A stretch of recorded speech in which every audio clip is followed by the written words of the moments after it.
What's up everybody, this is John with Jumper Innovations and I'm so excited to bring you today's math lesson. So today I'm going to show you how you can calculate simultaneous equations that have 3 or more variables in them.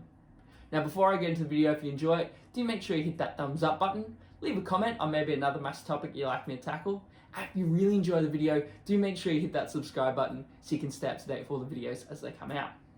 Now, simultaneous equations are just when we're trying to find where multiple functions, where their variables are equal to one another. So if we had, say, 2 lines along x and y axes, we'd be looking to see where they intersect, where the x's are equal and where the y's are equal. Now today, our functions actually have up to 4 variables in them. So we've got x, y, u, and v. Now what I'm going to show you today will work on any type of variable. You might use different letters, but the technique will remain the same. So the 3 equations we're actually going to be using today are u plus v minus x minus y equals 0, 2u minus 2x plus 4y equals 0, and 5u minus 10y equals 0. So today they've all been set to 0. Not all functions will be set to 0, but today they have been, so do keep an eye out for that as well. Now what we're going to do is first we're going to number our equations. This is good practice so you can keep up to date with the equations that you're working with. So we'll number them 1, 2, and 3. So we're going to actually look at the 3rd equation first, our 5u minus 10y equals 0, because that's the simplest one. And we can actually use a little bit of algebra to make one of the variables subject. So if we take our negative 10y across, well, it's negative on one side, and when we take something from one side to the other in algebra, we do the opposite. So it becomes positive 10y. And positive 10y plus 0 is 10y. So now our equation will read 5u equals 10y.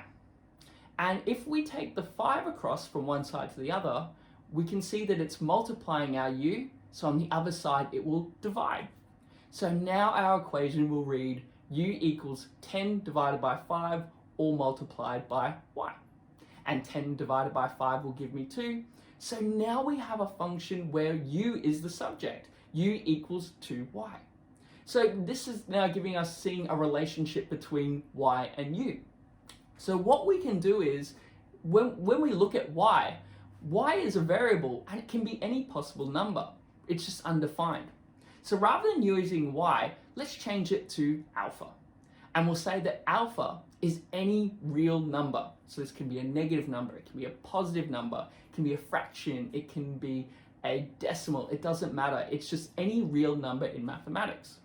And what we're saying is that we're going to let y equal alpha, equal this number that we haven't defined yet. So if y equals alpha, well, we just learnt that u equals 2y. So therefore, using logic, we can say that u must equal 2 alpha. So now we have terms for 2 variables. We have a term for y, and we have a term for u. So now we can start putting these, we can start substituting them into our other equations to find our other 2 variables. So let's now plug these into our 2nd equation. We've got 2u minus 2x plus 4y.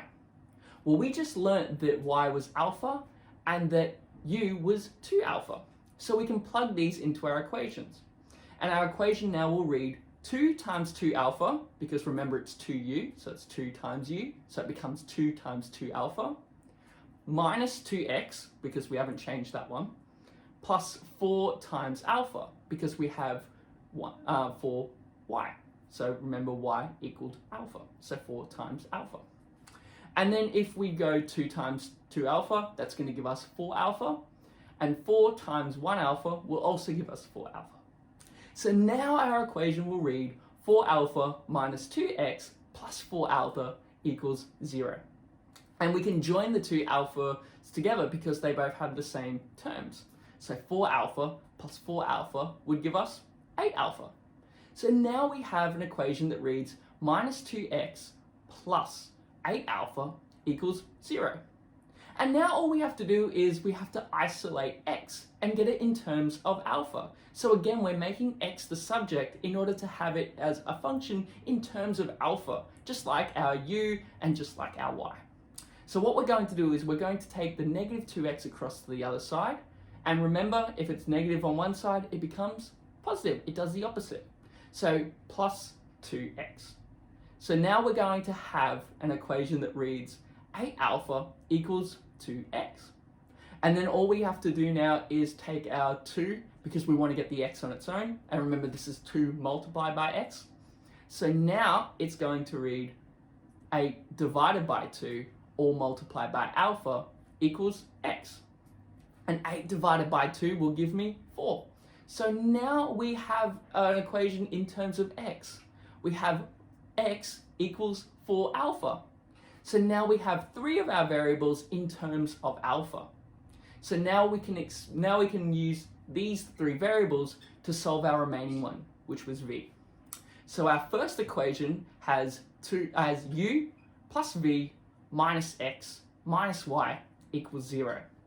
Well, u was 2 alpha. We know that y is 1 alpha, and we just learnt that x was 4 alpha. So we can plug this into our equation, and the only variable we'll have left that's not in terms of alpha is v. So we're going to have an equation now that reads 2 alpha plus v minus 4 alpha minus alpha equals 0. And again, just like what we did before with our x, we group our alpha terms together. So we're going to have 2 alpha minus 4 alpha. So 2 minus 4 is going to give me negative 2. So 2 alpha minus 4 alpha is going to give me negative 2 alpha. And then if I minus it one more time, it's going to give me negative 3 alpha, because negative 2 minus 1 will give me negative 3. So negative 2 alpha minus alpha will give me negative 3 alpha. So now our equation will read v minus 3 alpha equals 0. And all we have to do is take our negative 3 alpha across the other side. Well, it's negative on this side, so it becomes positive on the other side. And because we're adding to 0, again, like the other ones, we don't have to worry about any changing of what the number will be, because if you add or subtract any number to 0, it will remain the same. So now we're going to have an equation that reads v equals 3 alpha. And now we have our last variable in terms of alpha.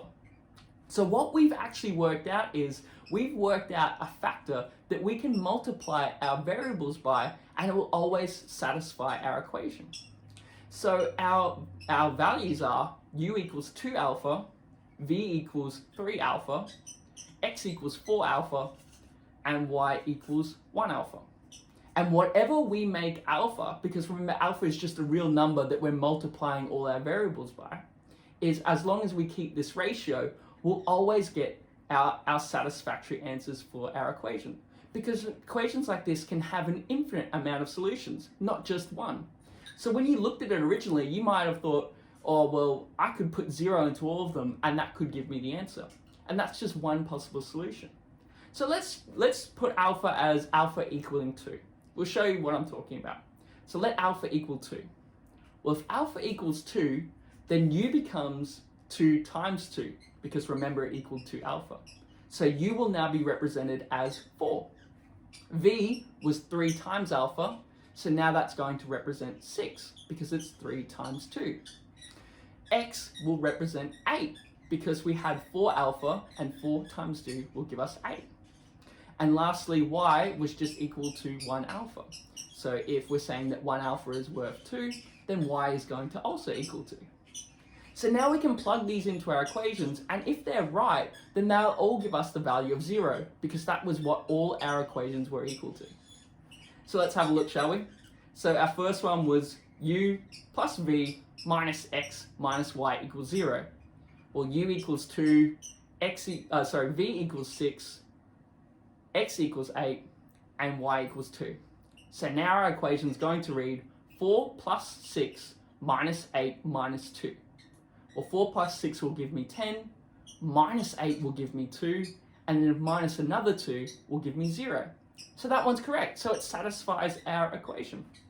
But in order for it to be a simultaneous equation, remember, it's got to satisfy all of them. It's got to satisfy every function, not just one of them. So we'll try it on the other ones as well. So our second equation was 2u minus 2x plus 4y equals 0. Well, 2u is going to be 2 times 4, because remember we set u to equal 4. so that's going to give us 8.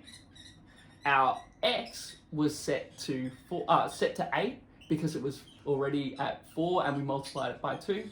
So that's going to give us 8 times 2, which is negative 16. And then lastly, our one was 4 times 2 because y was set to 2. It's going to give us 8. So now our equation is going to read 8 minus 16 plus 8 equals 0. Well, 8 minus 16 is going to give us negative 8, and then negative 8 plus positive 8 is going to give me 0. So again, this one's been satisfied. So again, we've gotten the right answer of 0. So we can move on to our third one. And fingers crossed, if this one satisfies it as well as equaling 0, then that means we've done it right. So let's go 5u minus 10y equals 0, because that's our last equation. Well, remember we said that u was going to equal 4, so 5 times u is going to be 5 times 4, which is 20. And we said that y was going to represent 2, so 10 times y will be 10 times 2, so that's going to give me negative 20. And now we go 20 minus 20, which equals 0.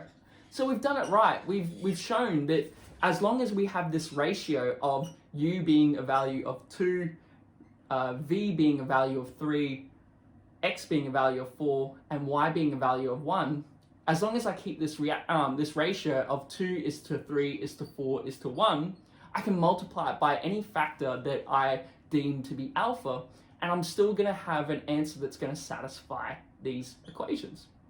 So that's it. We've solved simultaneous equations for more than 3 variables. Today we've actually used 3 equations to solve variables that have 4 of them in these equations.